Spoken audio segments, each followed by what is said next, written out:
Ahora sí, buenas tardes a todos y a todas. Le voy a dar la palabra al señor rector de la Facultad de Lomas. Buenas tardes, muchas gracias a todos por asistir.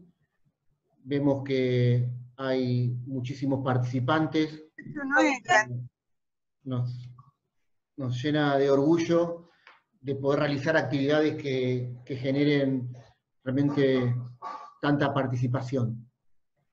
Les quiero agradecer a los expositores por la participación, a la facultad.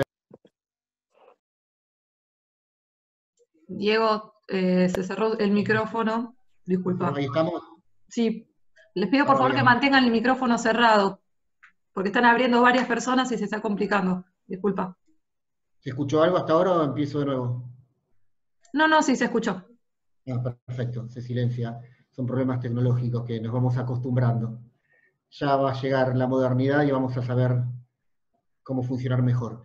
Bien, les decía, agradecer a la facultad por tenernos acostumbrados a este tipo de actividades. Realmente generar estos espacios académicos donde le podemos dar un abordaje distinto a temas que ya trascienden los ámbitos de la universidad, porque son temas que han trascendido y han de alguna manera impactado en la sociedad. Son temas que a través de los medios la sociedad ha participado, ha expresado opiniones, ha planteado cosas que podemos estar de acuerdo o no, pero es la sociedad hablando. Y el tema del servicio penitenciario, el sistema penitenciario, y como se denomina esta charla, las perspectivas carcelarias en tiempos de pandemia, para nosotros es algo que debe atenderse y tratarse en ámbitos académicos con la seriedad que este tema amerita, y no solo estar atravesado por los medios de comunicación, donde se logra cierta distorsión. A veces los medios no logran darle el tratamiento que nosotros consideramos que debe darse. Es por eso que hoy tener al obispo de Río Gallegos, Jorge García Cuerva, un gran amigo que estuvo un tiempo en la diócesis de Lomas y con quien hemos trabajado un tiempo, y sabemos y me consta de su compromiso con los sectores más vulnerables. El doctor Juan Ignacio Sorrentino, secretario de la Defensa Penal de Lomas de Zamora, y el señor Carlos Catalano, defensor oficial de Lomas de Zamora, y ambos profesores de esta facultad. Y como moderadores tener a Federico Navascuez, docente nuestro y una persona que estudia mucho y que trabaja y tiene una gran trayectoria en el Poder Judicial, y Mariano D'Ambrosio, que también, ambos docentes de la facultad, y que nos consta y podemos a través de ello demostrar la atención que le presta la facultad y la universidad a este tema. Y que cuando trascienden y toman estado público y la sociedad empieza a tenerlo en agenda, muchas veces se distorsiona. Y ante eso lo que buscamos es de construir estos espacios de debate, de discusión, de análisis más profundo. Y es lo que nosotros creemos que de alguna manera a través de una universidad podemos darle un aporte a la sociedad con este abordaje distinto.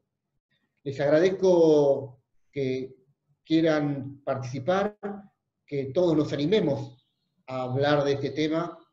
Y lo cierto, hace un rato hablábamos en la previa con Jorge, donde entendíamos que hay ámbitos de encierro, de mayor vulnerabilidad, donde el COVID-19 está haciendo estragos o está teniendo una mayor influencia y está produciendo lo que nosotros sostenemos en estos ámbitos, que más allá de que el coronavirus no atiende a todas las personas por igual o trata a todos por igual, hay espacios de mayor vulnerabilidad, como son los barrios marginales, carenciados, donde hay más problemas, como sucede con espacios donde están nuestros abuelos, los geriátricos, espacios de encierro, de mayor vulnerabilidad, y también las cárceles. Las cárceles es un ámbito donde lo dijo el presidente de la Nación, debemos darle un tratamiento especial, porque el nivel de encierro en estos espacios y el nivel de hacinamiento lo que hace es darle al virus la posibilidad de contagiar más rápido. Entonces, entendemos que tiene que haber un tratamiento especial. Y ese tratamiento especial no significa lo que entendió la sociedad a través de los medios, de que hay que abrir las cárceles y liberar a todos. Lo que sí debemos entender es que en estos ámbitos de encierro, donde los privados de su libertad están pasando sus días, el Estado es responsable de esas vidas. Y al ser responsable de esas vidas tiene que hacerse cargo y darle un tratamiento distinto. Así como también en los barrios marginales, y así como también en los geriátricos, y así también en todos los lugares donde haya personas que tengan realmente muchas menos posibilidades de ser atendidas. Entonces, creemos que esta enfermedad, que este virus, está trayendo y nos va a traer más muerte, más hambre, más desempleo, está haciendo estragos en nuestra sociedad, pero no tenemos dudas que los que más venían sufriendo, los que menos posibilidades tenían, son hoy quienes están más vulnerables a estos problemas o a estos tiempos de pandemia. Es por eso que debemos abordarlos estos temas. Es por eso que tenemos que analizar las perspectivas carcelarias, lo que sucede puertas adentro. Desde la universidad ya hemos hecho a través del Centro de Estudios Judiciales, que dirigimos con el doctor Conti, venimos poniendo y dándole luz, a este tema que creemos que corresponde y que lo tenemos que abordar.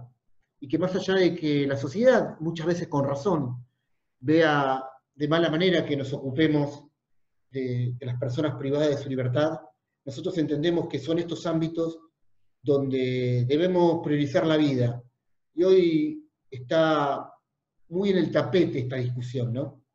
De que si no defendemos la vida, no vamos a poder atender otros problemas que también son importantes para la sociedad y para el ser humano. Pero estamos estableciendo prioridades. Y nosotros, de una mirada muy humanista como tenemos en nuestra universidad, no tenemos dudas cuáles son las prioridades. Y sobre esas prioridades queremos generar estos espacios de encuentro y estas discusiones. Es por eso que no quería dejar de estar, no quería dejar de plantear que la universidad está presente en estos temas, no quería dejar en clara cuál es nuestra mirada y que entendemos que nuestra responsabilidad en la construcción de comunidad en la que estamos como Universidad Nacional y Popular es la de dar estos debates. Y este es uno. Es por eso que quiero dejar abierta esta jornada, agradecerle nuevamente a los expositores, especialmente a vos, Jorge, por quien tengo un enorme aprecio y conozco de tu vocación. Lamentamos tenerte lejos, porque nos gustaba, cuando viniste a Lomas, pudimos planificar y entendernos desde el primer momento, porque tenés una enorme sensibilidad social y siempre pensando en los más vulnerables, en los que menos posibilidades tienen, en los que están allá abajo, como decimos. Esos que a veces están tan abajo que todos buscamos la manera de tender puentes para que podamos de alguna manera, primero que todo, darle dignidad, y sobre esa dignidad lograr que puedan atravesar sus vidas, vidas en comunidad, que esto también es algo importante y vos decías siempre. El individualismo en nuestra sociedad es un tema que realmente nos complica a todos. Y la única manera de atravesarlo y de construirlo es de manera solidaria y construyendo comunidad. Y eso es algo que vos siempre haces hincapié. Es por eso que dejo con los moderadores. Creo que Federico, ahora te doy la palabra y comencemos con esta jornada y nos llena de orgullo poder desarrollarla en nuestra Universidad Nacional de Lomas de Zamora. Gracias a todos.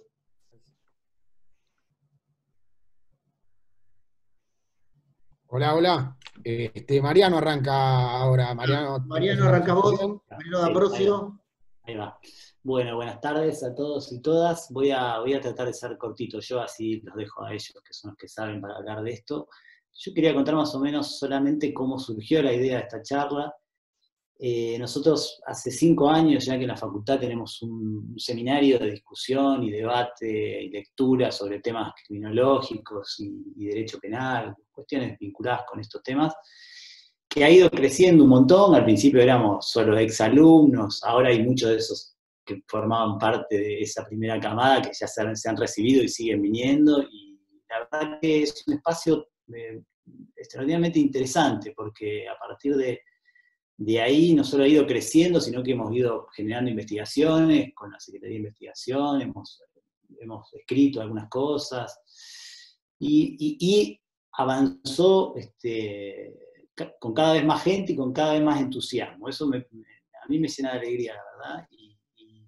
Y además, bueno, cuando empezó todo este tema de la cuarentena, ahí justo acabamos de empezar las clases, dijimos, bueno, ¿y ahora cómo vamos a hacer? Bueno, yo creo que en estos 80 y pico de días ya nos reunimos más o menos 12 veces, o sea, más que cuando estábamos presencial. Así que eso a mí me emociona realmente que haya 25 alumnos, hay veces más, hay veces menos, que interesados, que les interesen estos temas, que además lean, tienen un compromiso increíble, son la verdad que maravillosos. Yo creo que hay más, ojalá que se puedan seguir agregando.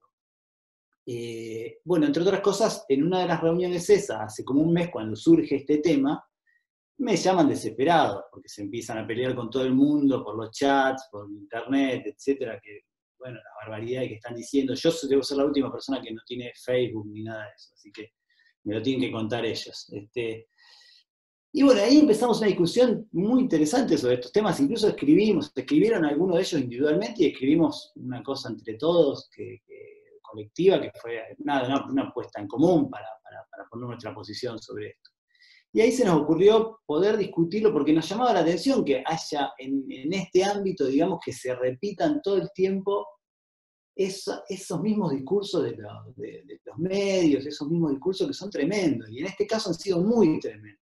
O sea, realmente para mí es casi un caso extremo, ¿no? O sea, ahora seguramente van a hablar ellos de esto, porque era realmente eso, ante una situación tan delicada como esta, utilizar esto de una manera así, tan dura, con un problema que realmente es grave y es difícil de pensarlo y de solucionarlo. Entonces, bueno, planteamos la posibilidad de hacer esta charla, y por supuesto que fue muy interesante, porque inmediatamente nos dieron el espacio, y bueno, ahora veo que hay como 250 personas, así que me alegra mucho eso. Y además, bueno, me encantan las 3 personas que aceptaron venir, porque me parece que son muy interesantes, y además me parece que eso es lo que hay que hacer, que de estas cosas, en los ámbitos universitarios, hable la gente que tiene algo para decir, que conoce el tema porque ha estudiado, porque lo conoce por trabajar en ese espacio, y porque conoce la complejidad del tema, que es lo que yo siempre planteo sobre estos temas. O sea, son temas muy complejos, no se puede desde la universidad pensarlos de manera digamos, con clichés, digamos. Hay que poder pensarlos de otro lugar, y me parece que, bueno, este es un buen espacio. Ojalá que sirva para eso, estoy seguro que sí. Bueno, ahora le voy a dejar a Fede, que va a hacer un poco la introducción, y después pasamos directamente, y él va a explicar cómo va a seguir. Bueno, muchas gracias, y bueno, que lo disfruten todos, como nosotros. Bueno, gracias Mariano, gracias a Diego Morea, al rector, a las autoridades. Bueno, se llama Perspectivas Carcelarias en Tiempos de Pandemia. Este encuentro, como bien señalaba el rector y como bien señalaba Mariano, es un tema bastante delicado y es un tema importante, de mucha importancia, ¿no? La cárcel es una institución bastante compleja y es una institución bastante contradictoria. Para muchos parece ser una solución, para otros es un gran problema. La realidad es que la ley lo que dice es que él tiene que ser para resocializar, y eso lo dice la Constitución Nacional, eso lo dicen también los pactos internacionales de derechos humanos. Y cuando nos encontramos con la realidad carcelaria actual, nos vemos que hay condiciones de hacinamiento, o sea, de superpoblación, prácticamente en Buenos Aires, por ejemplo, de más de un 137%. Nos encontramos con que hay cuestiones de higiene prácticamente inhumanas, con que hay problemas con la alimentación, con que hay problemas de seguridad, con un montón de falencias que tenemos en las cárceles. También nos encontramos con mucha gente que en las cárceles trabaja porque esto sea distinto. Entonces se llama perspectivas, ¿por qué? Porque apunta a cómo los expertos, aquellos que estudian, cómo ven la cárcel, qué piensan acerca de la cárcel. La cárcel es algo que evidentemente en la realidad intenta resocializar. ¿Se puede resocializar a alguien en una cárcel así? ¿Se puede? ¿No? Es una pregunta que vamos a ver si la podemos analizar con los expositores. O tal vez la cárcel ya otra perspectiva, propia del norte global, esa perspectiva de la cárcel depósito, de la cárcel que está destinada exclusivamente a la neutralización de las personas y a que estén excluidas de la sociedad mientras dure la condena, sin ningún otro fin que estar alejadas y separadas. Entonces, la cárcel es para causar dolor, es para resocializar. ¿Qué queremos nosotros, no? ¿Qué queremos como sociedad? Es un gran debate que nos tenemos que dar. Y como recalco nada más para terminar, que es muy importante que estos debates se den en la universidad. Así que festejo este espacio, porque de verdad creo que esta pelea por la conciencia, ¿no? Por la cultura, la tenemos que dar entre todos. Es algo que tenemos que dar entre todos. Es un debate que nos debemos como sociedad. Todos tenemos que comprometernos con esto. Así que bueno, yo desde ya estoy agradecido por esta oportunidad, le agradezco a los expositores y ojalá que disfruten esta charla y que saquemos algo provechoso. Y que a partir de ahí nos animemos a complejizar más la cuestión y a dar debates. Y nos animemos a dar esos debates difíciles. A veces para el aplauso y a veces para la crítica. Pero hay una lógica que hay que romper. Y esa lógica se rompe con el conocimiento. Hoy tenemos 3 panelistas, 3 personas que van a exponer, que vienen de distintos lugares, de distintas formaciones. Un sacerdote, un cura, obispo de Río Gallegos y Ushuaia, y Tierra del Fuego, miembro de la pastoral carcelaria, internacional y también latinoamericana, obviamente,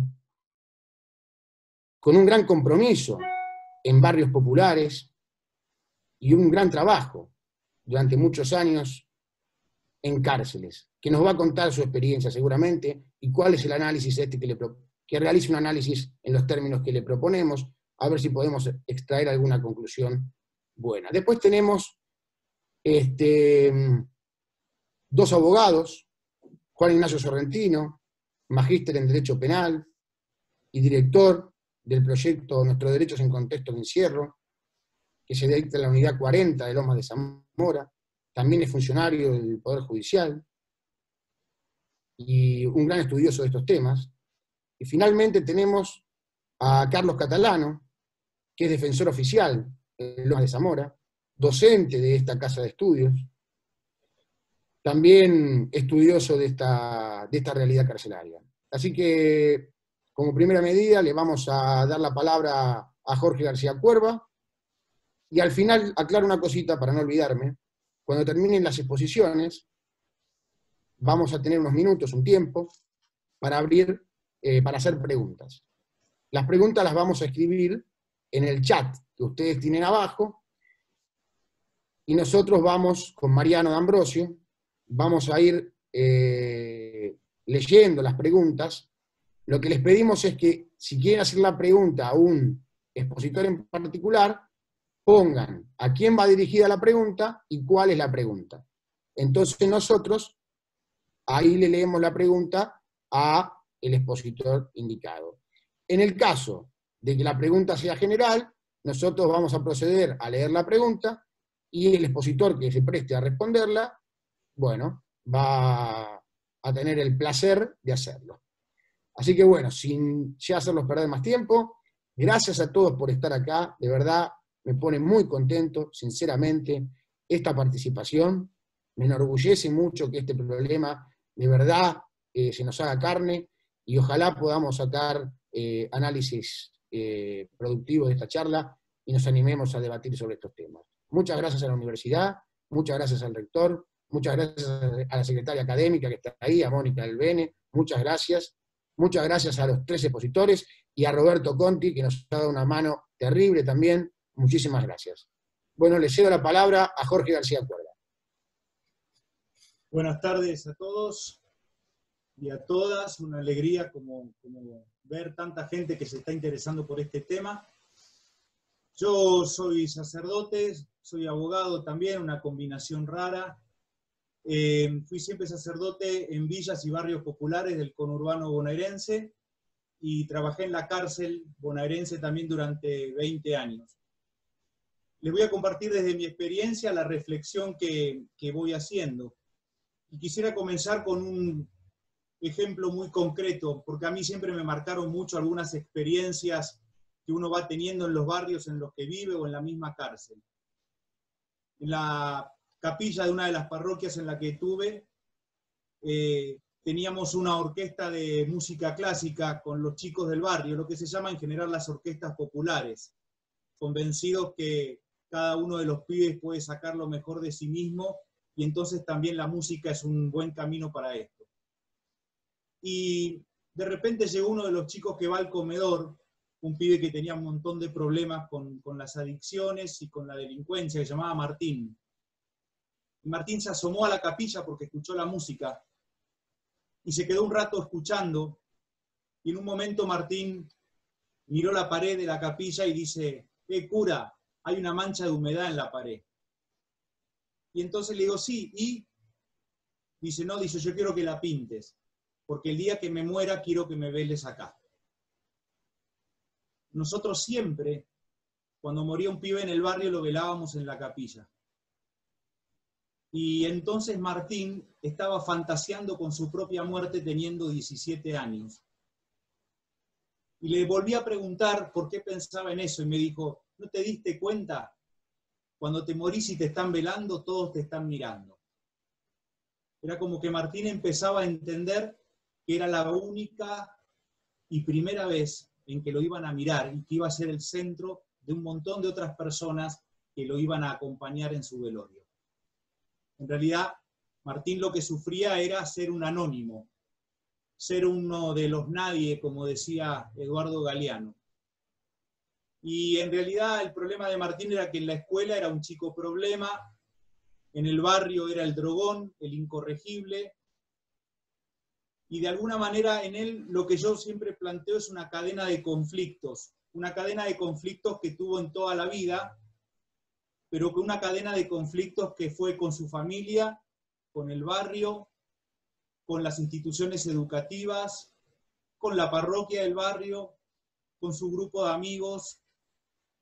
Y en realidad en esa cadena de conflictos el Estado interviene recién en el último eslabón, que es cuando hay un conflicto con la ley. Y ese Estado ausente se hace presente en ese último eslabón y su respuesta es la cárcel. Por eso siempre digo que el futuro de los jóvenes vulnerables y adolescentes comienza y está determinado por la letra C: calle, cárcel o cementerio. Dicho con palabras de Monseñor Romero, un obispo del Salvador, que Francisco lo hizo santo, que lo asesinaron en 1980, la justicia es como las serpientes, muerde a los descalzos. Bueno, nuestras cárceles están llenas de descalzos. Descalzos de educación, descalzos de oportunidades, descalzos de trabajo, descalzos de salud, descalzos de familia. Está llena de Martín, está llena de nadies. Y creo que de alguna manera la pandemia puso al desnudo una de las tantas heridas sociales que tenemos como país, que es la cárcel. Puso una vez más en evidencia nuestras deficiencias y contrariedades, que en realidad ya existían, pero bueno, que ahora parece que la pandemia las puso en el tapete. El Papa Francisco plantea desde el comienzo de su magisterio que la exclusión es la raíz de todos los males sociales. Y yo creo que lo que tenemos que distinguir fuertemente es, una cosa es la exclusión social y otra cosa es la reclusión. Y creo que en realidad el problema es que se han dado juntas, y muchos excluidos son los que están recluidos en la cárcel, y la mayoría de los recluidos son los excluidos. Y con esto no hago un juego de palabras, sino que me parece que hay toda una cuestión simbólica detrás. Tomo algunos autores solamente, los economistas Kliber y Amartya Sen, el último fue Premio Nobel de Economía, tienen un libro que se llama Primero la gente. Y en ese libro afirman lo que muchos se dieron cuenta con la pandemia, ¿no? Que la tendencia hacia el encarcelamiento ha llevado a situaciones casi límites, y que además de no resolver el aumento de las tasas de criminalidad, ha creado un problema de gestión penal muy difícil. Y que hay una relación directamente proporcional entre aumento de encarcelamiento y mayor exclusión. De hecho, la tasa de encarcelamiento, que crecía en un promedio de un 3% anual, llegó a ser en los últimos años mayor al 10%, según cifras del Ministerio de Justicia de la Nación. En esta situación en la que nos encontramos, plantear la cárcel como respuesta, me parece que cualquiera de nosotros puede afirmar que no sirve. En la provincia de Buenos Aires, por ejemplo, hasta el año 1999, había 30 cárceles, la última había sido inaugurada en esa fecha y había sido la cárcel de General Alvear. Hoy tenemos 57 y creo que ninguno de nosotros puede afirmar que en estos años el tema de la seguridad fue resuelto. Y como decía alguno de los presentadores previamente, nos encontramos con una situación extremadamente compleja porque tenemos más de un 100% de hacinamiento. Con lo cual, lo que para muchos de nosotros, que como digo en la jerga vulgar, pateamos la cárcel hace rato, hoy ya es una novedad para la sociedad, pero me parece que es con datos evidentes. Las cárceles están hacinadas, el nivel de encarcelamiento es brutal y la cuestión de la seguridad no fue resuelta. Otro muchacho de uno de los barrios en los que estuve, se llamaba Alejandro. Alejandro estuvo preso unos cuantos años y cuando salió, yo acompañaba mucho a su señora, a sus nenes, comiendo juntos una noche en el barrio en el que estaba, una casita muy precaria, le pregunté, bueno, contame qué aprendiste de bueno en la cárcel. Y Alejandro me miró, me dejó el cigarrillo que tenía en el cenicero y me dice, ¿vos me estás jodiendo? No hay cosas buenas en el infierno. La cárcel como la conocemos hoy, en realidad todos sabemos que es fundamentalmente de la época de la Revolución Francesa, del siglo XVIII. Y en aquella época ya un abogado que había sido miembro del Tribunal de Casación en Francia, llamado Carlos Chabrol, llegó a decir esto que me parece que fue un precursor. Dice, de manera que si he traicionado a mi país, se me encierra. Si he matado a mi padre, se me encierra. Todos los delitos imaginables se castigan de la manera más uniforme.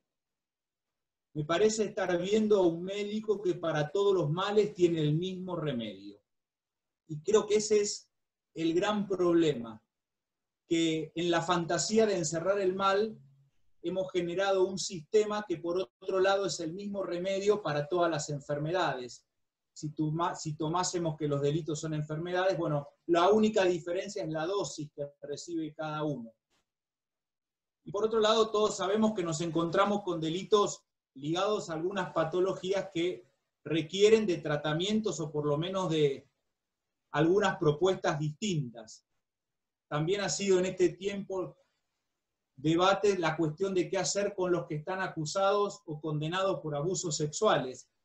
Y si para nadie la cárcel es respuesta, muchísimo menos para gente que incluso está condenada por delitos que claramente tienen que ver con cuestiones patológicas. Nosotros, desde la Iglesia, planteamos siempre que la pastoral carcelaria primero es la presencia de la Iglesia en el mundo de la carcelación. Desde la Iglesia nosotros tenemos una concepción y es que Bueno, Jesús se identificó con los últimos, Jesús se identificó con los marginados, y entonces nos puso en un problema, porque si creemos en Jesús, tenemos que creer que se identifique con los pobres de su época y de la época de hoy. De hecho, el mismo Jesús dijo, estuve preso y me visitaste. Entonces nuestra motivación primera es porque queremos ir al encuentro del Hijo de Dios, que por fe creemos que está en la cárcel. Y con esto no digo que sea algo fácil, y tampoco quiero tener una mirada romántica y creer que esto sale fácil. Al contrario, creo que es una cuestión de tensiones internas que es importante registrarlas y de alguna manera hacernos cargo. Y digo la presencia de la Iglesia en el mundo de la carcelación. Esta palabra es inventada. Nosotros hablamos del mundo de la carcelación para expresar todas las realidades que la cárcel atraviesa, porque en realidad la cárcel atraviesa la realidad social, la cárcel atraviesa la realidad educativa, la cárcel atraviesa todo lo que está ligado a la familia, la cárcel atraviesa, me parece, a toda nuestra sociedad. Y eso es lo que descubrimos en la pandemia, que de repente todos teníamos que ver con el tema. Y aunque creo que el debate fue muy bizarro, y creo que como siempre los argentinos nos creemos que sabemos de todo, y entonces todo el mundo opinó, y creo que nos fuimos al barro más de una vez en el debate último sobre la cárcel, lo que no pone, que tiene como positivo es que de algún modo todos nos dimos cuenta que la cárcel tiene que ver con nosotros y que nosotros tenemos que ver con la cárcel, ¿sí? Como que es un tema de todos. Por eso creo, como algunas pistas, que es importante el trabajar el tema de manera articulada con otros, con el Estado, con ONGs, con fundaciones. Y en estos años viviendo en villas y trabajando en barrios carenciados, para mí ha sido fundamental 3 pilares: la cercanía, la presencia y el vínculo. La cercanía es, hay que ponerle el cuerpo al tema. La presencia es que el estar cerca no sea de vez en cuando, o en época de campaña, como dice la gente, sino que sea una presencia constante, periódica. Y el vínculo necesariamente es cuando el otro pasa a tener nombre y apellido y nos empezamos a reconocer. Creo que hay un cuerpo a cuerpo que por lo menos a mí me parece que fue importante en el tema carcelario. Y claro, yo propongo esto frente al desborde de la justicia, ¿no? Propongo esto de un vínculo personal, cuando para mí el otro es una vida que es una película, no es una foto, no es la foto del delito, somos mucho más que esos.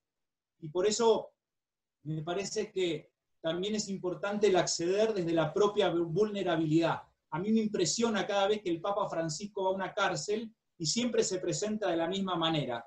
Les leo, por ejemplo, cuando estuvo en la cárcel de Bolivia. Cada vez que entro en una cárcel, cita de Francisco, me pregunto, ¿por qué ellos y no yo? ¿Quién es este que está ante ustedes? Podrán preguntarse. Me gustaría responderles la pregunta con una certeza de mi vida. El que está ante ustedes es un hombre perdonado y salvado por sus muchos pecados. Creo que es importante, tengamos o no fe, distinguir lo que es delito y pecado.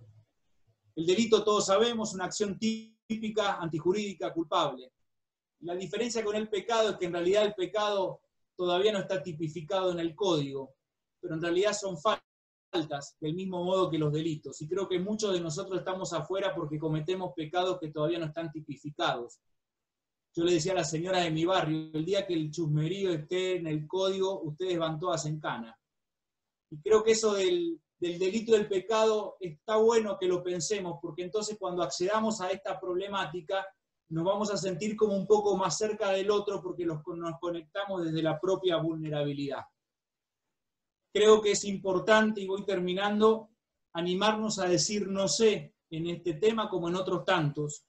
Creo que es importante llenarnos de preguntas, animarnos a no dar respuestas rápidas, sino sostener preguntas, recordando aquello de Mario Benedetti, ¿no? Cuando tuvimos todas las respuestas nos cambiaron las preguntas. Bueno, este es un tema complejo, es un tema que tenemos que encarar entre todos. Me parece que también la pandemia desnudó y expuso lo mejor y lo peor del ser humano. Lo mejor, la solidaridad, el compromiso. Lo peor, la crueldad.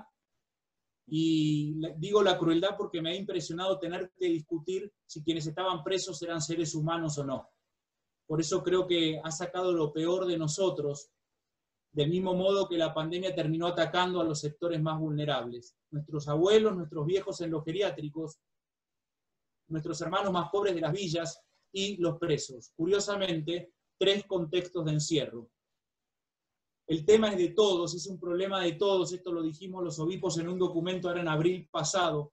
El Papa Francisco decía, estamos todos en la tormenta y de esta salimos juntos, remando juntos.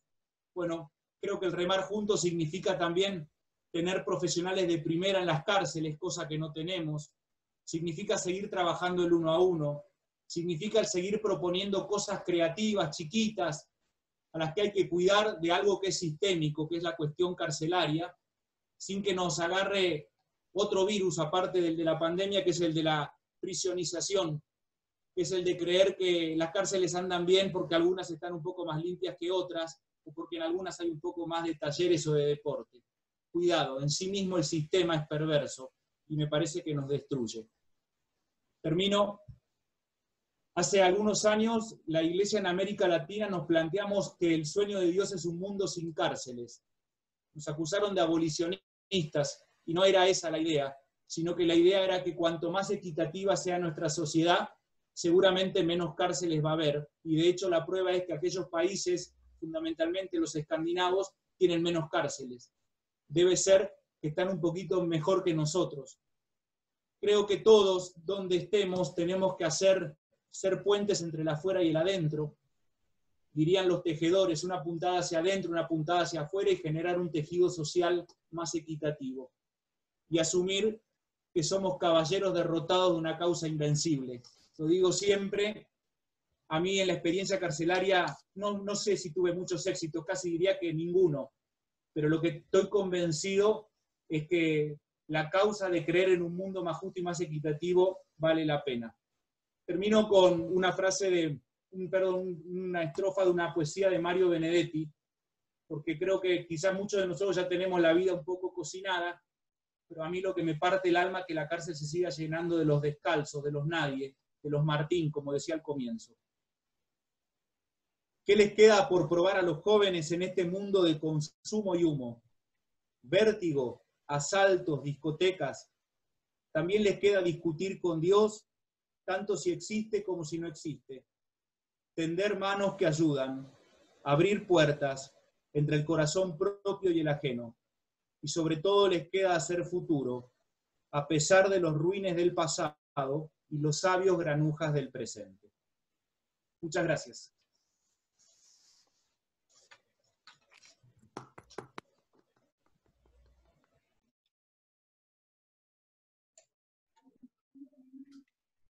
Bueno, ahora nos va a dirigir la palabra Juan Ignacio Sorrentino. Bueno, buenas tardes. ¿Se me escucha bien, no? Se escucha perfecto, Juan Ignacio. Bueno, muchas gracias. Bueno, gracias Jorge por la exposición, muy clara. Gracias al doctor Diego Molea, rector de la universidad, a las autoridades de la Facultad de Derecho, al Centro de Estudios Judiciales por el espacio, por fomentar estas discusiones que son tan necesarias. Y gracias Federico, Mariano, a la gente del seminario por la invitación y bueno, por llevar adelante. Gracias por convocarme. Un poquito en sintonía con lo que recién Jorge estaba señalando, no puedo dejar de señalar que a mí me toca hablar desde mi tarea como empleado judicial, ¿no es cierto? Necesariamente mi breve exposición va a tener que ver con esta cuestión. Y tiendo a ser autocrítico, no soy un invitado que se lleve por ahí tanto aplauso, porque por ahí tengo cosas para decir de cómo trabajamos nosotros antes de hacer por ahí un diagnóstico u opinión sobre cárceles y pandemia. Me parece que el Poder Judicial tiene algunas cuestiones culturales, ¿sí? Que el COVID-19, que no viene a traer nuevos desafíos o nuevas realidades, sino que desnuda, como decía Jorge recién, lo que ya sabemos, por lo menos quienes estamos acá o quienes estamos vinculados a lo carcelario en mayor o menor medida, ¿no? O sea, reitero, no hay desafío, o sea, no hay una realidad nueva, sino que la pandemia viene a mostrar las cosas que no queríamos ver como sociedad. Por eso, en el tapete el tema de lo carcelario, de la justicia y demás. El Poder Judicial, espero no ofender, no se hace, siente que lo carcelario le es ajeno, ¿sí? El Poder Judicial no es el gran responsable del hacinamiento y sobrepoblación, es uno de los responsables, es uno de los poderes del Estado y como tal tiene una gran cuota de responsabilidad, al igual que los demás poderes, pero tengo que ser autocrítico antes de comenzar a opinar. El Poder Judicial no siente que lo carcelario le sea propio, cuando absolutamente todos los operadores del sistema de justicia penal deberíamos estar atravesados por lo carcelario, porque trabajamos con lo carcelario. Fiel testimonio de ello es que creo que la enorme mayoría de las personas que nos desempeñamos en la justicia, y puntualmente en el foro penal, que trabajamos y trabajamos mucho, y a pesar de la pandemia, se trabaja a destajo, contrariamente a lo que se cree socialmente, a lo que se discute, el Poder Judicial trabaja y trabaja muchísimo, y más con la pandemia todavía. Cuando cumplimos funciones de control de los lugares de detención, de comisarías, de unidades carcelarias y demás, me animo a decir que en un 95% de las veces lo hacemos por una disposición de un superior.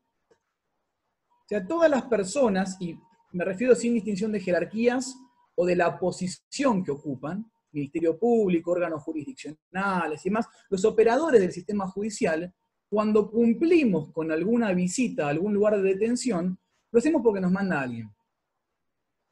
¿Esto quiere decir que no trabajamos? No, no quiere decir que no trabajamos. Trabajamos y trabajamos mucho. Muchísimo trabajamos. ¿Sí? Sobre también el sistema carcelario. Pero pensamos que es una responsabilidad de otros poderes.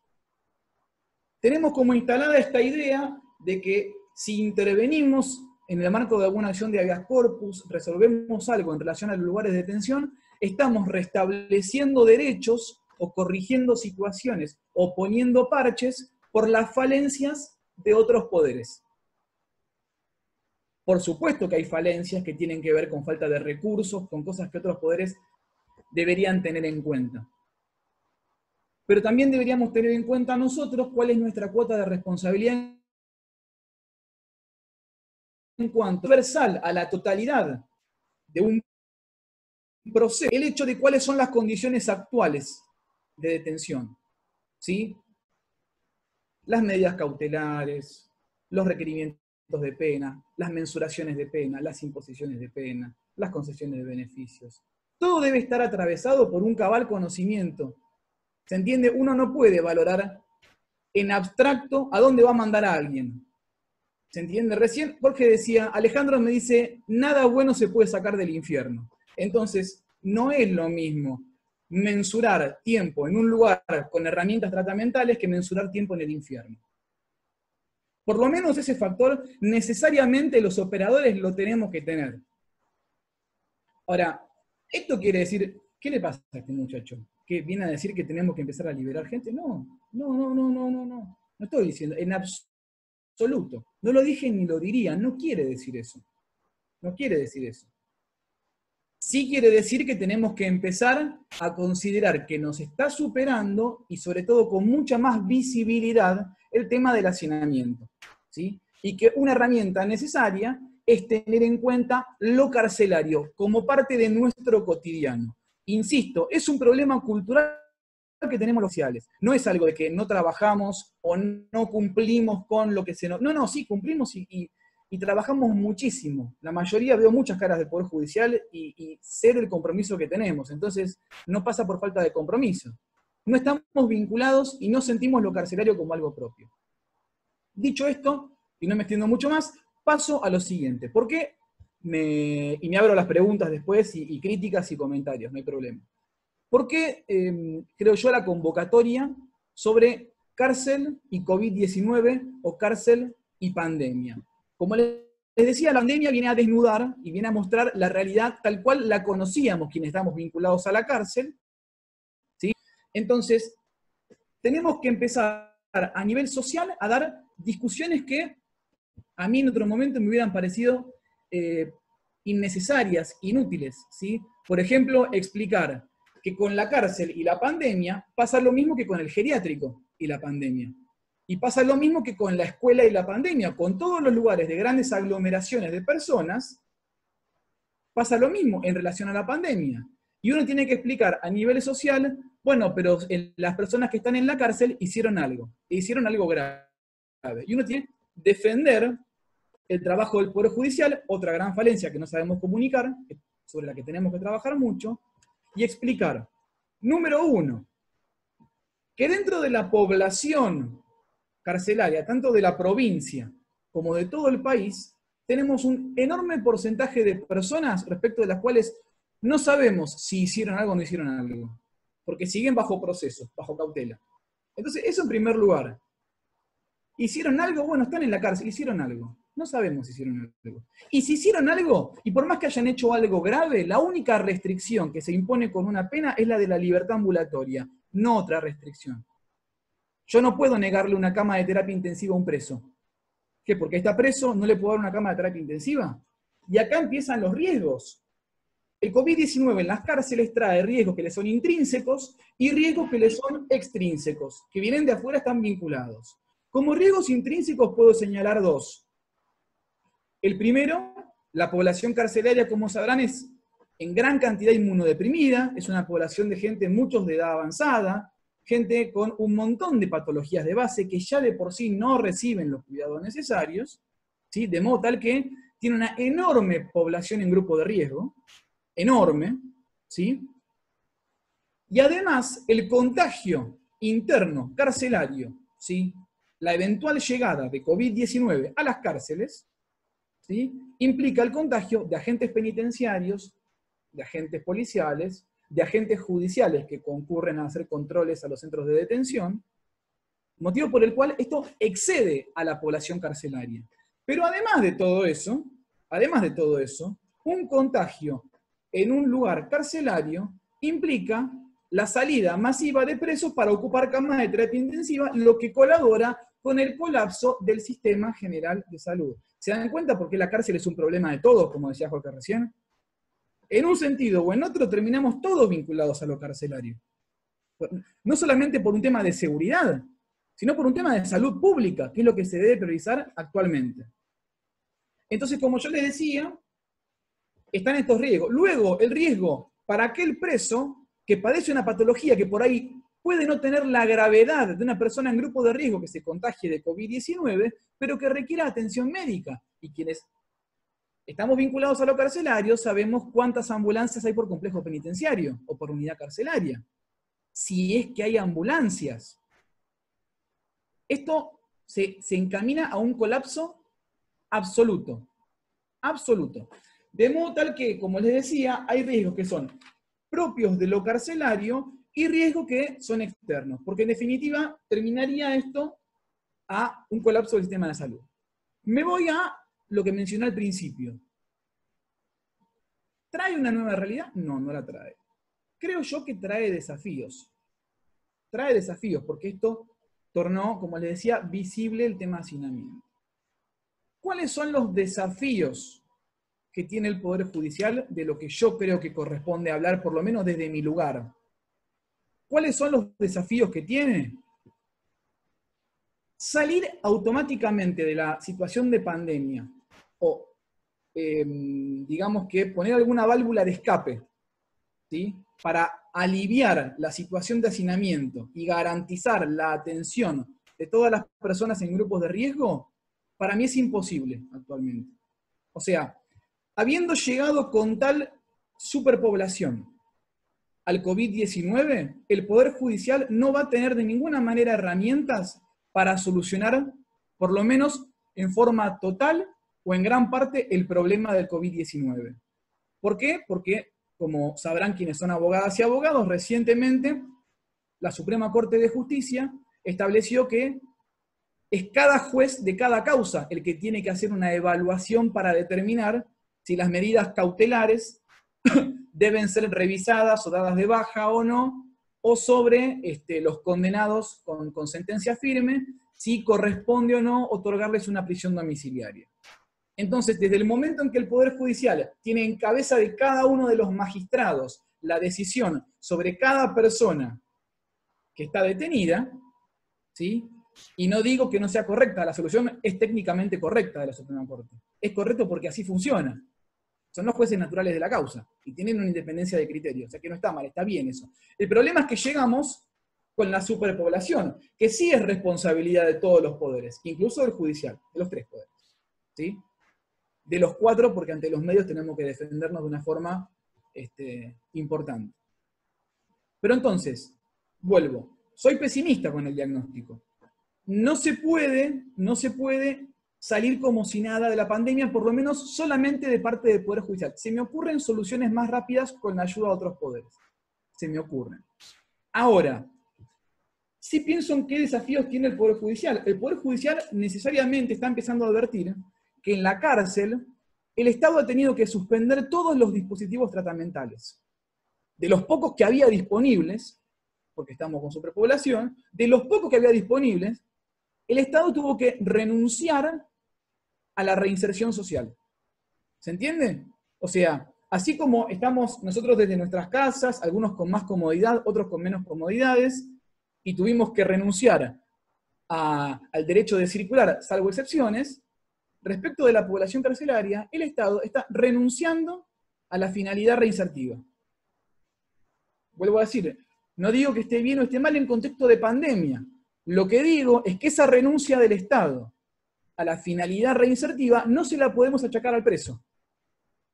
De modo tal que al preso, al que le sacamos la visita, al que se le restringen las salidas respecto a los presos que tenían salidas, el preso al que se le quita todo dispositivo tratamental, visita, culto, deporte, trabajo, estudio, no sé si hay más, pero se me irán ocurriendo, ¿sí?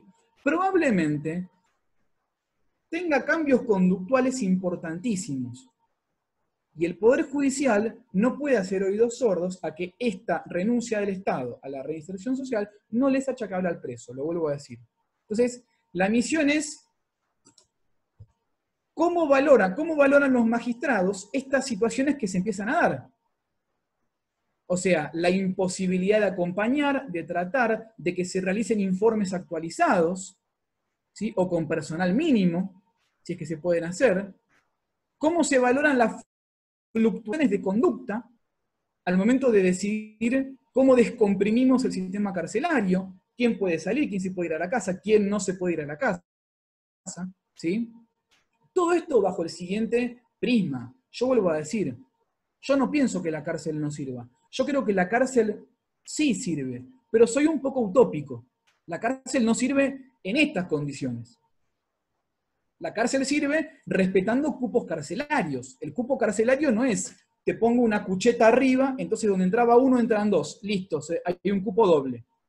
Eso no es el cupo carcelario. El cupo carcelario es espacio laboral, espacio educativo, espacio para eventual atención médica, recreación, eso es un cupo. Yo en esa cárcel sí confío, cárcel que no existe. En esa cárcel sí creo. ¿Sí? Ahora, ¿qué es lo que hay que hacer? Y muchachos, tenemos que tomar medidas para dar una válvula de escape a la superpoblación en general. Pero el Poder Judicial por sí solo no va a poder hacerlo, estoy convencido que no va a poder hacerlo. No va a poder hacerlo porque ya llegamos en este contexto. Si hubiéramos llegado en un contexto mejor, sin tanta superpoblación, probablemente con algunas medidas, si puntuales, sobre algunas personas en grupo de riesgo, se podría haber llevado adelante la situación de una manera que permita o que garantice una atención integral, ¿sí? Tanto en unidades sanitarias como mediante traslados a hospitales extramuros.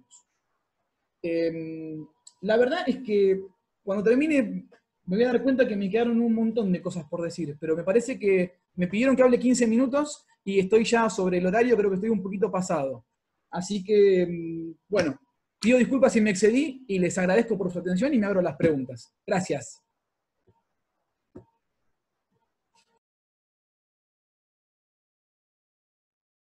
Hola. Sí, ¿qué tal? Bueno, ahora continuamos con Carlos Catalano, que va a seguir en la exposición. Bueno, no sé si se me escucha. Sí, perfecto, Carlos. Bueno, muchas gracias. Bueno, en primer lugar también quiero agradecer a todos los que me han invitado. Yo sé que suena repetitivo, pero realmente para mí es un placer poder estar presente en este encuentro, ¿sí? Y participar con gente tan destacada. Realmente, Juan Ignacio Sorrentino, que aparte de ser un compañero, es un amigo personal, ¿sí? Jorge, que me presidió el uso de la palabra.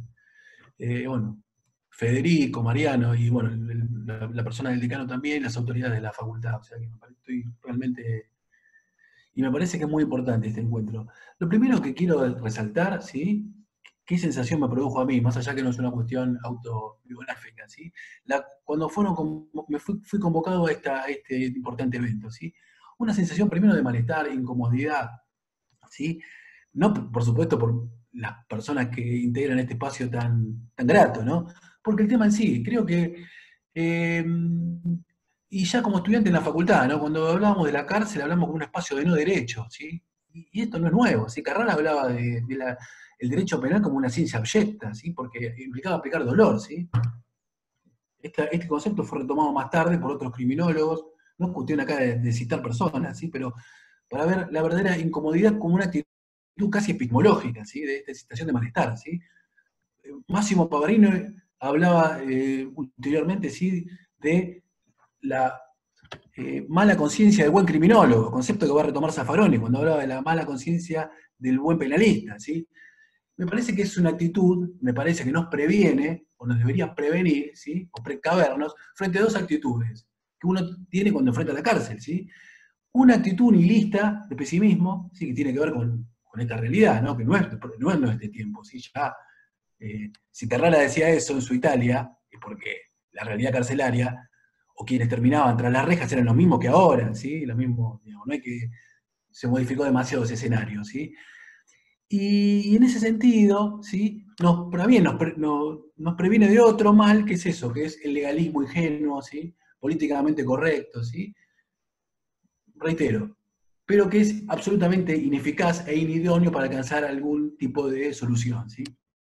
Y acá tengo un pequeño matiz, quizás no lo es, ¿sí? Quizás en el curso del debate se aclare, ¿sí? En realidad, a ver, la cárcel conviven un sistema de economía mixta del castigo, ¿sí? Y no quiero acá abundar. Por un lado está el ideal de la resocialización, ¿sí? Que nunca funcionó, ni siquiera en sus albores, ¿sí? La cárcel no crea buenos ciudadanos, ¿sí? En todo caso crea buenos presos, ¿sí? Un preso cuando ingresa a la cárcel, lo primero que quiere es recuperar la libertad, o sea, es socializado para adquirir los conocimientos para adquirir la libertad, ¿sí? Eso no quiere decir que el principio resocializador, rehabilitador, no despliegue ninguna función. Primero despliega una función simbólica importante. En primer lugar, porque muchos operadores del sistema creen en el ideal resocializador, razón por la cual, ¿se me escucha? Sí, sí, Perdón, se escucha creen en perfecto. eso, razón por la cual tiene una eficacia simbólica nada desdeñable, ¿sí? Y además, porque permite el gobierno de la vida secuestrada, ¿sí? Con los niveles de sobrepoblación carcelaria, ¿sí? Los niveles de hacinamiento, de violencia, ¿sí? En realidad, reitero, el principio resocializador permite al preso, a la zona privada de libertad, tener un incentivo, aun cuando ese incentivo nunca se realice. Es una especie de zanahoria que permite, ¿sí? Que el preso tenga alguna perspectiva, que su estancia en privado de libertad tenga algún sentido, alguna finalidad, ¿sí? Algún proyecto vital. Todos nosotros tenemos proyectos vitales, de casarnos, tener hijos, no sé, cualquiera. Hacer un viaje. ¿Cuál es la finalidad que tiene un preso de permanecer detenido? Bueno, justamente, el ideal resocializador, ¿sí? Con todo lo que implica, ¿no? Con todo su arsenal tratamental, ¿sí? El sujeto va pasando a través de distintas etapas, ¿sí? Es testeado antes, durante y después. Bueno, le da ese incentivo, razón por la cual no debemos desdeñar esta herramienta. Y por otro lado, la cárcel se ha convertido cada vez más, ¿sí? En un depósito, en un mero depósito, ¿sí? Como lo implica la sociología norteamericana, ¿sí? Lo que habla de la incapacitación selectiva, ¿sí?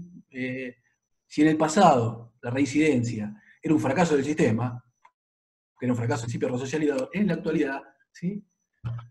La reincidencia no es sino un, digamos, pronóstico acertado, ¿sí? Digamos, se selecciona una población que se considera peligrosa, se la aísla, y si el sujeto vuelve a reincidir, ¿sí? En realidad teníamos razón, ¿sí? Porque lo seleccionamos, el sujeto seleccionado era correcto, ¿sí?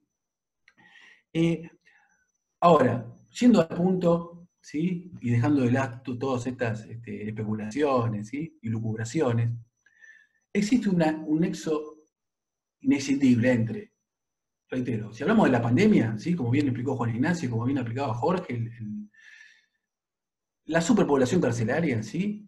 Y las cárceles en la provincia de Buenos Aires, no voy a dar números, me anoté un montón de estadísticas, ¿sí? Pero me parece que no quiero sobreabundar, ¿sí? Están excedidas casi en un 100%, ¿sí? Más aún, en la zona del Gran Buenos Aires, del conurbano, incluso es al 200%, ¿sí? El exceso. Razón por la cual hablar de control de la epidemia, de los controles, realmente deviene un eufemismo insoportable, ¿sí? Es necesario llegar a acuerdos, ¿sí? A soluciones consensuadas, ¿sí?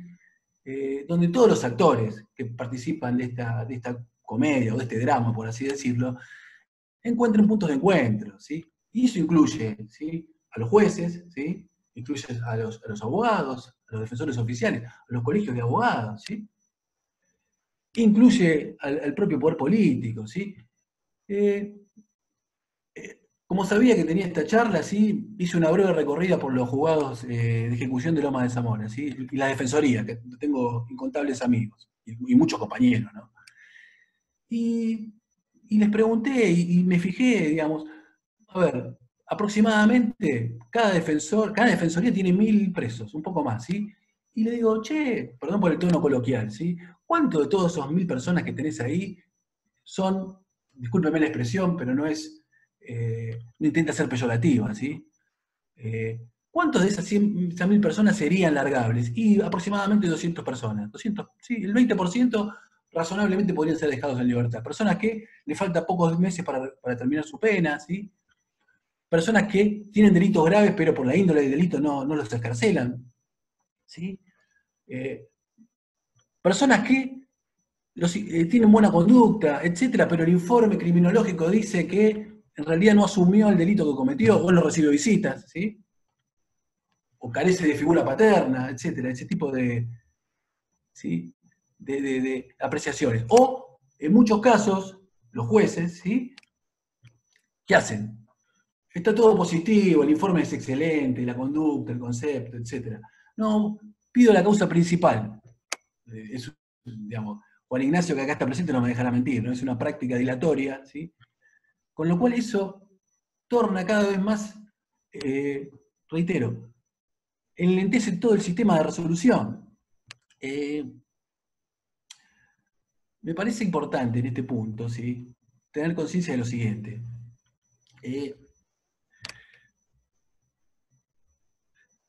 Ustedes saben que el día 24 de abril último pasado, en la cárcel de Devoto, ¿sí? Tuvo lugar un denominado motín, ¿sí? Cuya denominación yo pongo en entredicho, ¿sí? Reitero. Y en ese motín, ¿sí? Resultaron 2 personas, ¿sí? Heridas. 2 personas heridas. Ningún personal penitenciario resultó herido, ¿sí? Mi mayor respeto al personal penitenciario, si no, esto es una diatriba en contra del personal penitenciario, ¿sí? Y en ese marco se pudo determinar que 2 de esas personas, ¿sí? Tenían buena portadora del virus del COVID, ¿sí? Fíjense cómo se llegó a determinar la presencia del COVID. Eso es revelador de que esa población no era testeada, ¿sí? Como tampoco lo era si las personas que habitaban la Villa 1114, ¿sí? Reitero. No, aquel que tenía síntomas era sometido a un control. Entonces, bueno, lo he puesto de revelador, a no dudarlo, de que gran parte de esa población puede estar siendo contagiada, ¿sí? Y como explicó Juan Ignacio, ¿sí? La velocidad exponencial de posibilidad de difundir el virus es atroz, ¿sí? Pudiendo colapsar todos los sistemas de salud. Pero me parece que a mí lo más relevante, yo quiero destacar una sola cosa, ¿sí? Que en realidad lo que ha perdido el preso es que carece de voz. Se lo ha despersonalizado, deshumanizado de tal manera que no pueden dar voz. ¿Saben ustedes? ¿Sí? Muchos seguramente sí, porque son personal que trabajan en la justicia, o abogados, ¿sí? O vinculados con la ley, que ningún preso puede hacer un petitorio a las autoridades porque eso es considerado falta grave, ¿sí? ¿O no dijimos acaso que el derecho que se pierde cuando una persona es condenada es solamente la libertad. Y el resto de ejercicios se lo priva de ciudadanía. Me parece que esa despersonalización, ¿sí? Esa cosificación del preso, ¿sí? Que se le desconoce su humanidad, está en la base de todo este problema. Eso es todo, ¿sí? Tenía un montón de cosas para decir, seguramente cuando termine mi alocución voy a pensar, ¿por qué no dije esto, tal cosa? Pero me parece que el nudo, el núcleo central, lo expresé del modo que pude. Gracias a ustedes.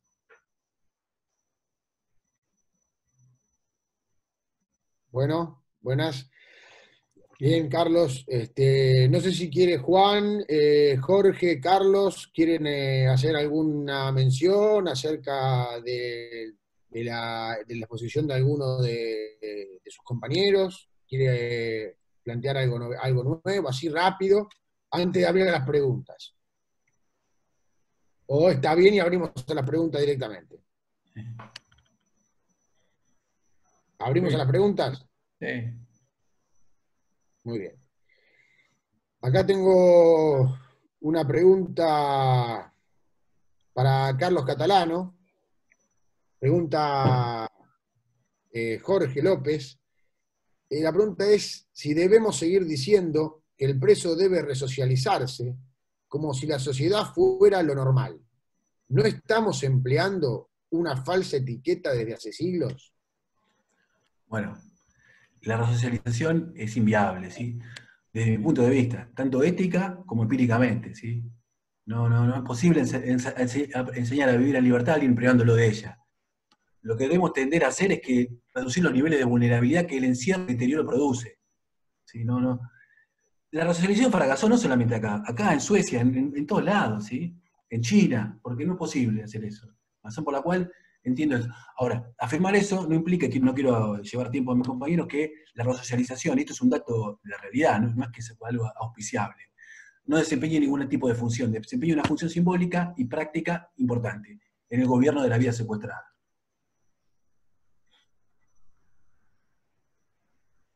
Bien, gracias Carlos. No sé si, una pregunta para Jorge García Cuerva, la formula Mariano Cito, y la pregunta bastante extensa, pero tiene que ver con cómo conjuga usted, digamos, la relación que hay entre la víctima y el imputado de un delito, la persona privada de la libertad, teniendo en cuenta que ambos son vulnerables, que ambos también carecen de un montón de situaciones y de realidades, y que por ahí son pobres los dos. Entonces, ¿cómo relaciona usted, cómo conjuga el derecho ese de la víctima, que a veces se siente de alguna manera abandonada? No sé, Mariano, si creo que estoy haciendo la pregunta más o menos, es bastante extensa, pero bueno, creo que va por esas líneas. En los barrios en los que estaba, claramente, muchas veces aquellos que cometían delitos, en realidad las primeras víctimas de los delitos son los mismos vecinos, los más pobres, ¿no? Son los más pobres, son los que primero sufren los delitos y también son los que primero sufren el maltrato del Estado. Ustedes saben que yo soy abogado, no solo porque terminé la carrera, pero la primera motivación, yo había estudiado antes de ser cura y no terminé, y quise terminar después, porque trabajando en la cárcel me había transformado en el traductor de todos los papeles judiciales, y en la parroquia la gente me buscaba para que le explique lo que decían las notificaciones, para que le explique lo que decía una sentencia.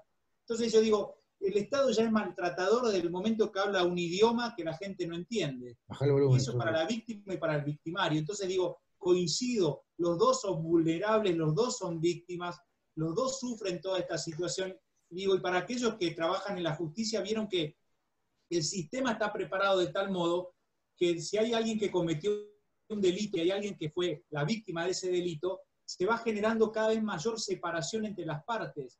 Ni siquiera hay encuentro entre ellos, siempre tienen un representante o alguien que habla por otro. con esto le estaría sacando trabajo a muchos abogados o querellantes, ¿no? Pero digo, es real que yo sigo creyendo en el proceso de reconciliación, que es lo único que sana. Yo he acompañado muchísimas familias que habían perdido un ser querido y que alguna vez añoraron, que en realidad creyeron que la justicia para ellos y la paz venía cuando la persona que había cometido el delito se pudría en la cárcel. Y después de que le habían dado quizá 18 años, el dolor permanecía como el primer día. Y me empezaban a preguntar en qué podía consistir un proceso, me parece, de reconciliación. Entonces, digo, creo que son víctimas ambas partes, creo que los dos sufren, la cárcel castiga a ambas partes, porque si antes había un muerto, en el caso de un homicidio ahora hay 2 muertos, porque el que está en la cárcel termina muriendo, y creo que habría que proponer cuestiones más ligadas a la justicia restaurativa como opción, que muchas veces nuestra ley no ampara tanto, ¿no? Y termino con un ejemplo. Alguna vez en el barrio, trabajar con 2 mamás, el hijo de una de ellas de 16 años había matado al otro pibe. Y ellas escucharon conmigo, porque yo pude trabajar con las 2 juntas, cuando desde atrás de una oficina en tribunales, en San Isidro, decía alguien, no sé si era un defensor o quién era, pero decía, no jodamos tanto con esta causa que son muertes ecológicas. Las muertes ecológicas son cuando en definitiva se terminan matando entre ellos. Entonces le resuelven un tema a la sociedad, ¿no? Una de las madres tenía a su hijo muerto, la otra lo tenía preso. Para mí es el paradigma de que en definitiva las 2 eran víctimas. Y creo que el único proceso de sanación es el de la reconciliación y no se lo puede esperar del Estado. Bueno, estoy a ver si... Yo, Sí, Mariano, sí.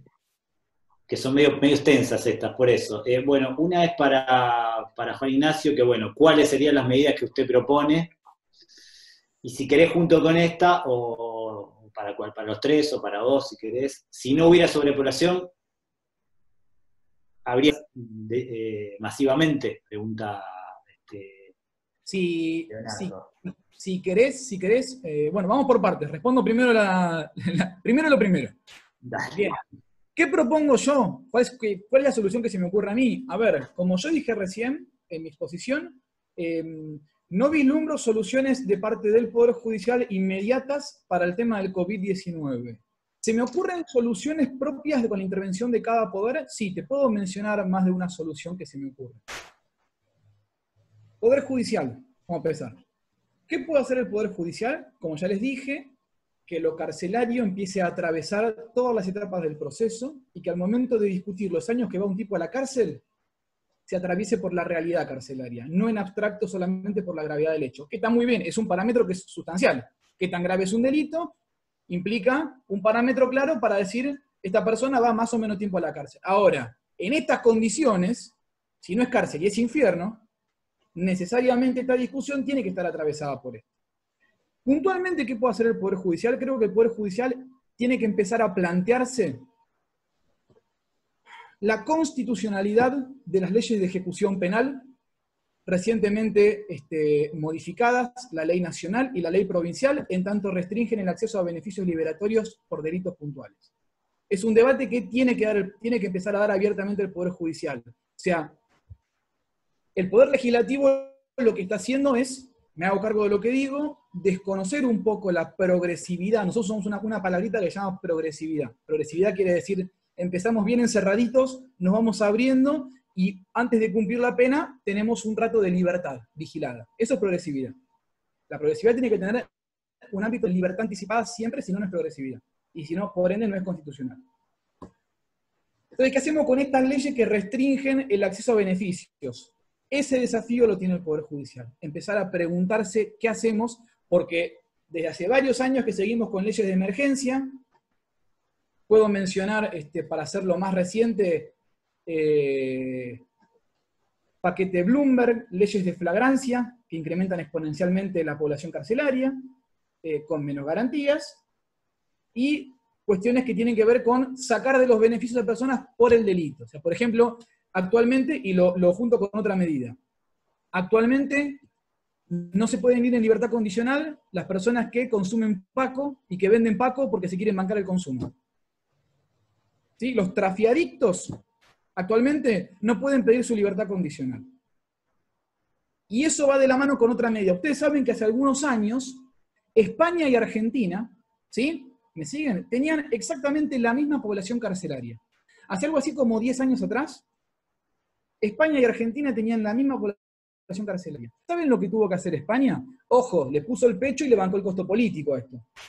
España agarró y dijo, a ver muchachos, las penas eran más o menos similares a las argentinas. En Argentina, si vos tenés droga con fines de venta, por lo menos vas 4 años a la cárcel.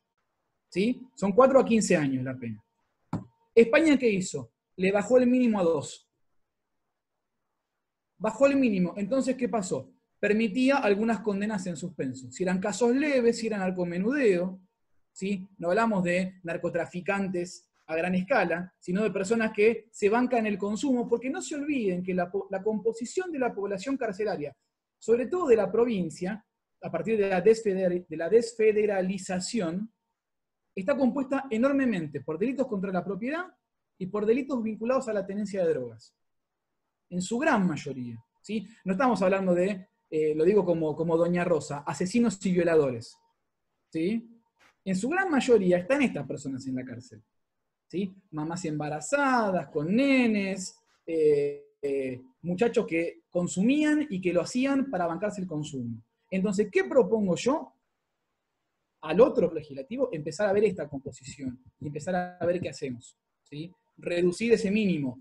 La Ley de Ejecución Penal Nacional tenía otra cláusula más que se eliminó hace poco, que era que las penas de hasta 6 meses podían ser cambiadas por semidetención o por trabajos comunitarios. No sé por qué lo borraron. Esa cláusula tiene que volver a estar. Alguien que me explique, si el objetivo de la cárcel es resocializar, en qué medida una pena de menos de 6 meses puede cumplir su objetivo resocializador. No lo entiendo ni lo voy a entender. Si me lo explican, bárbaro. No sé cuál era la segunda pregunta. O quizá la quieren responder Jorge o Carlos, no sé. Mariano, te solicito si puedes abrir el micrófono. Sí, ahí va. Si no hubiera circulación, sí habría que liberar masivamente, lo que plantean por el COVID, ¿no? Si no existiera la sobrepoblación, si la cárcel no estuviera sobrepoblada, sí se podría solucionar solo con eso, con que no estuviera sobrepoblada. Sí, habría que haber una liberación masiva si no hubiera sobrepoblación. De ninguna manera. De ninguna manera, porque ¿cuál es el concepto que manejo yo?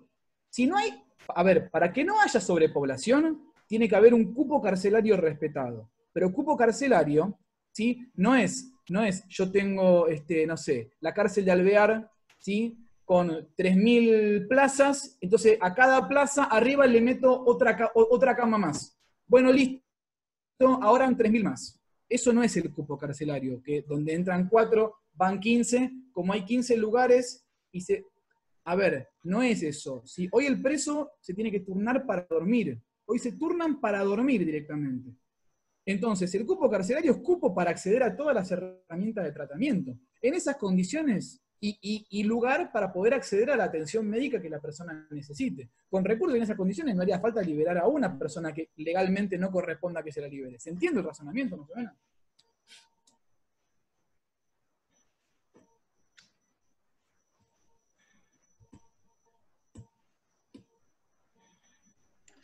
Mariano, Federico, tienen los micrófonos ambos silenciados y no se los puedo abrir. Bueno, voy yo con otra, Fede. Vale.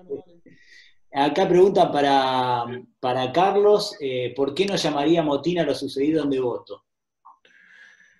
Porque motín tiene una connotación negativa, ¿sí? Peyorativa. Y yo lo llamo, pero eso no tiene por qué ser compartible por todos, ¿no? Ni luego extensivo a la mesa digo en sentido simbólico, ¿no? Yo hablo como un reclamo de derechos, ¿sí? Digamos, a ver, las personas, los seres humanos son seres políticos, ¿sí? Los seres humanos son seres políticos, somos ciudadanos, ¿sí? Y la cárcel, y la pena privativa de libertad, primero que hay muchos que son procesados, razón por la cual conservan su estatus jurídico de inocencia, porque solamente se pierde con una sentencia firme pasada en autoridad de cosas jugadas, ¿no? Aun cuando sea un formalismo, o parezca un formalismo a esta altura. Pero en segundo lugar, lo único que se pierde es la libertad, por supuesto, y los derechos que tienen que ver con ella, ¿no? O sea, por supuesto, yo no puedo decir, no, tengo que ejercer mi derecho a navegar, no. Me va a decir, no, mire, señor, usted está privado de libertad. Pero el resto de los derechos, sí, y soy un ciudadano, ¿y cuál es el derecho fundamental del ciudadano? Peticionar ante las autoridades, es eso. Articular reclamos, ¿sí? La pregunta es esa, ¿por qué no se pueden formar sindicatos en los presos que trabajan, por ejemplo, y reciben una remuneración por eso? ¿Por qué no podrían en defensa de sus derechos, sí? No veo razón, porque esa es la razón que me lleva a decir, y en ese caso particular, en donde, reitero una vez más, no hubo un solo herido del servicio penitenciario, ¿sí? Cuya vida debemos respetar y defender con la misma, y que además están sometidos a un estrés el personal penitenciario, ¿sí? Por eso digo que las herramientas tratamentales, ¿sí? Más allá de que uno, desde mi perspectiva, ¿no? Ab initio, no estén en condiciones, ab initio, perdón, Juan Ignacio me va a retar, de entrada no sean capaces para alcanzar el resultado para el que fueron creadas, sí sirven para el control de la gente, de las personas. Yo siempre me pregunté, ¿por qué el servicio penitenciario? Perdón, parece una charla de café y a veces pierdo noción de que estamos en un aula académica y eso, ¿no? No tengo el vaso de whisky porque no me gusta, pero me siento un poco suelto. Pero yo siempre me pregunté y les pregunté, ¿por qué a un jefe del servicio penitenciario, por qué ponen a un pibe que recién agarra por un hecho leve, que son los menos, con un asesino serial? ¿Por qué los ponen juntos? Dice, a ver, doctor, imagínese si ponemos todos los asesinos seriales juntos. ¿Qué pasa? ¿Cuál es el resultado? Nos gobiernan la cárcel. Entonces, el personal penitenciario también está sujeto a una presión derivada de esa situación de hacinamiento y sobrepoblación. Me extendí demasiado y quizás me fue por la rama, que es mi especialidad. Bien, Carlos, gracias. Una pregunta acá a todos de Guillermo Gordillo, que es, la cárcel produce despersonalización. ¿Quién, pregunta, es el responsable de esa despersonalización del interno, ¿no? No sé quién la quiere responder. Yo no quiero acaparar el uso de la palabra. En realidad, el proceso mismo de prisionización o de estar preso, para hablar en criollo, ¿sí? Produce un proceso de deterioro de la personalidad, ¿sí? Cualquier cosa que pueda hacer una persona adulta no lo puede hacer, no puede tomar alcohol, no puede decir. Ojo, no estoy diciendo que no. A ver, la discusión es otra. ¿El Estado está legitimado para imponer un castigo a una persona que cometió una falta grave?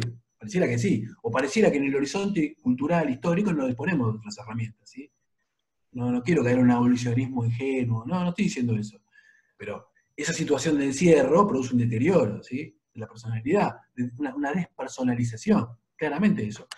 Está muy estudiado eso.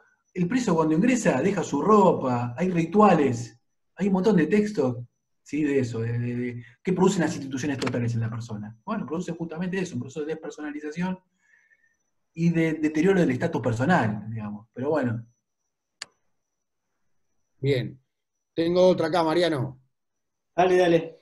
Para Jorge García Cuerva, acá. ¿Qué importancia le asigna a la religión a los efectos de lograr la resocialización del condenado? Yo creo, un poco en la misma línea de lo que decían antes, que la cárcel lo único que tiene que privar es de la libertad de movimiento, ¿sí? Lo que no puede es privar de otras libertades que tienen que ver con la libertad religiosa, que tienen que ver con la libertad afectiva, que tienen que ver con la libertad de la posibilidad de estudiar o de trabajar. Bueno, que en realidad esto es el ideal, pero sabemos que todas esas libertades también son coartadas en la cárcel.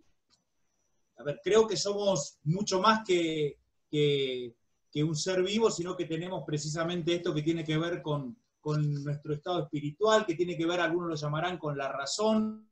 Me parece que todo aquello que complemente a la persona, todo aquello que le haga bien, desde la religión católica, de cualquier otra religión, o hacer yoga, no sé, digo, cada uno desde el lugar que quiera, pero me parece que creyendo que somos seres vivos, que tenemos una dimensión espiritual, una dimensión anímica. En palabras de Francisco, vieron que dice el Papa, bueno, los que creen recen por mí, los que no tírenme buena onda. Bueno, todo aquello que tenga que ver con lo que le pueda hacer bien al otro, me parece que hace a la integridad y va en contra de este sistema que precisamente lo que hace es destruir, ¿sí? Había otra pregunta, la uno con esto, que la vi por ahí, hablaba sobre el tema de los evangélicos en la cárcel. Y yo en eso quiero ser como muy específico por esto. A ver, digo, yo he visto mucho negocio, no quiero generalizar en esto, pero sí al sistema penitenciario, tal cual lo tenemos pensado, en lo que son los pabellones evangélicos, le viene bárbaro, porque es algo funcional. Es funcional en el sentido que en general en los pabellones evangélicos se van como recluyendo todos los presos que llamamos hermanitos, que son los que violines acusados por abusos sexuales o por algún tipo de delito que el resto de la población no lo quiere. Entonces, están tomando un siervo, que es otro detenido, y a veces hay un sistema de muchísima injusticia dentro. Digo, llega la comida de los presos y primero hay que llevarla al siervo para que él elija lo que se queda a él. Él en general está entongado con el jefe del penal. Entonces digo, lo conozco de adentro y sé que en algunos casos, no todos, no generalizo, pero los pabellones evangélicos son funcionales al sistema. Y desde la Iglesia Católica nosotros no creemos en que tengan que existir pabellones católicos, como tampoco pabellones de universitarios o pabellones de los del rugby. ¿Por qué? Porque tenemos que aprender a vivir con gente que piensa distinto. Si solamente me voy a juntar con los católicos como yo, con los evangélicos como yo, con los que hacen el mismo deporte que yo, o con los que tienen el mismo nivel de instrucción que yo, en el fondo, cuando salís y al primer colectivo que te subís ves que hay gente que es totalmente distinta, otra vez más el sistema nos sirvió, ¿no? Entonces en eso tenemos que tener cuidado las asociaciones, las iglesias, las fundaciones, que no seamos también funcionales a esto, porque al sistema le sirve tener a todo el mundo catalogado. Es un tema también de ir deshumanizando. Entonces ya no sos una persona, sos del pabellón evangélico, sos del pabellón católico. La vida es más compleja que todo eso. Bien. Mariano. Vamos a hacer, no, estamos con poco tiempo, así que yo ahí elegí algunas para no, una o dos más, Fede, nomás, porque si no... Está bien, sí, yo tengo una más y ya está. Yo tengo una medio compleja, así que la hago ahora. ¿Cómo hacer para que la cárcel sea pensada, sentida como parte de nuestra sociedad, como parte nuestra por la sociedad y por el Poder Judicial? Si se animan a contestar esa, rápido, todo bien. Me parece que la cárcel siempre es del mal, ¿sí? Del mal en un sentido no, digamos, metafórico. No es posible endulzar eso, digamos. Ha habido un montón de discursos que tiendan a justificar la cárcel y la pena, y todos han fracasado, ¿sí? Me parece que sería bueno que le confiramos ese alcance y que tratemos de limitar sus efectos deteriorantes, pero no, el gran problema es eso. Queremos dulcificar todo, y realmente no, es el lugar de la falta, el lugar del mal, ¿sí? Que bueno, que toda sociedad existe. No podemos sacar la vestidura con eso. Pero no conferir un estatus diferente, porque sería, digamos, no sé, quizás sería pensable en otro tipo de cultura humana, pero estaríamos haciendo ciencia ficción, ¿no? Desde mi punto de vista, perdón.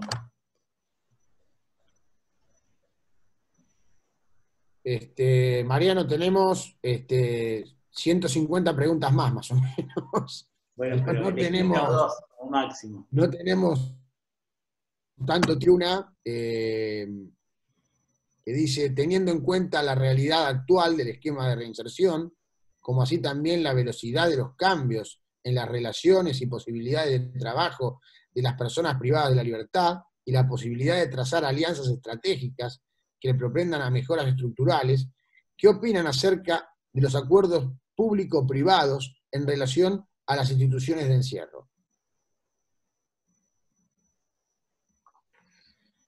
Perdón, la pregunta, porque, a ver, ¿la pregunta apunta a la gestión privada de los lugares de encierro o apunta Exactamente, yo por lo que entiendo, sí. Para dar trabajo en lugares de encierro, lo que sea?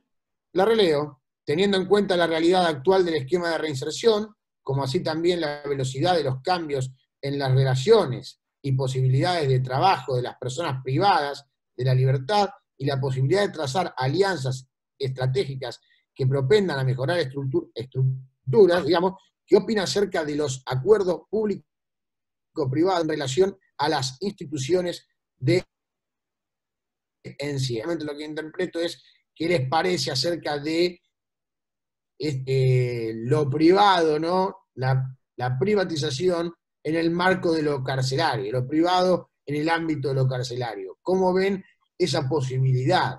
¿Es posible articular el poder público estatal, el poder de castigar? Yo lo veo por ese lado. Por ese lado entiendo la pregunta. Me parece que, a ver, ¿qué les parece? Ya que hablamos de hacinamiento, ¿no? Ya que hablamos de superpoblación, ya que hablamos de todo eso, la pregunta apunta, ¿es posible entonces, si estamos superpoblados, contar con sectores privados? Federico, yo creo que va hacia eso. Es la pregunta, creo que de Brenda en el chat, dice, me refiero a educación y trabajo, está diciendo. Ah, bueno.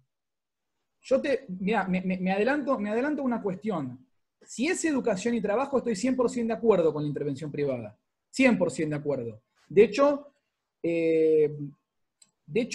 nuestra ley ya permite eso perfectamente. Por supuesto que la intervención privada brindando trabajo tiene que respetar plenamente el orden público laboral, las libertades sindicales de los trabajadores en contexto de encierro.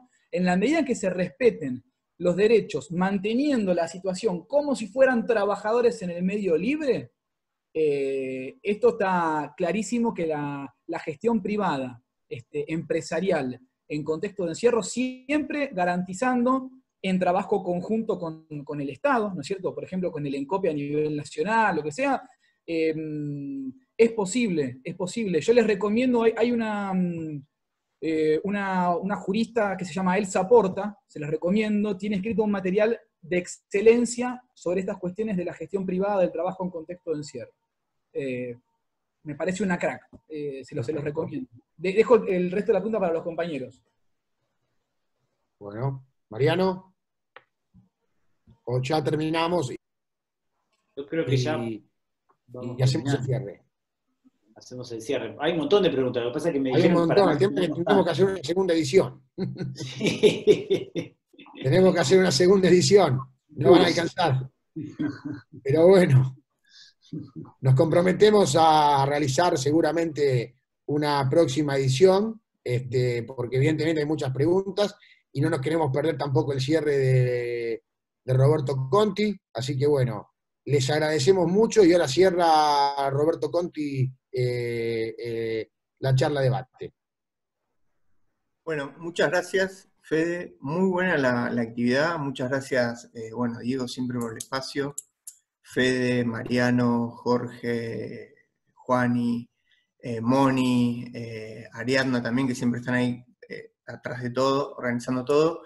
Y realmente creo que hay varias cosas que pueden surgir y algo relacionado con el tema de la perspectiva carcelaria en tiempos de pandemia, ¿no? ¿Qué hacemos? ¿Qué estamos haciendo? Creo que en este tiempo nos tenemos que preguntar qué estamos haciendo como sociedad, todos, con la gente que está en contexto de encierro. ¿Qué estamos haciendo? Nos tenemos que empezar a replantear qué estamos haciendo con la educación en contexto de encierro. Como se decía, el cupo, es terrible, no podemos tener 300 personas en un lugar donde 900 personas cuando el lugar es para 300. ¿Qué pasa con ese cupo? ¿Qué pasa con la educación? ¿Qué está pasando con los pibes que salen sin DNI? O sea, estamos hablando de cosas muy básicas. ¿Qué pasa, pibes? He visto pibes que no saben escribir su nombre. O sea, es gravísimo.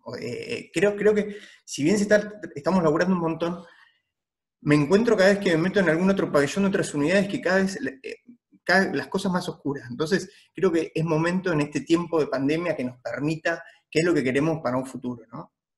Y desde ahí empezar, desde algo tan básico que es un DNI y que un pibe o una piba sepa poder escribir su nombre y apellido. Simplemente los dejo con esa reflexión. Les agradezco a todos y todas por estar. Excelente organización y jornada. Nos veremos en otra. Muchas gracias a todos y a todas. Gracias.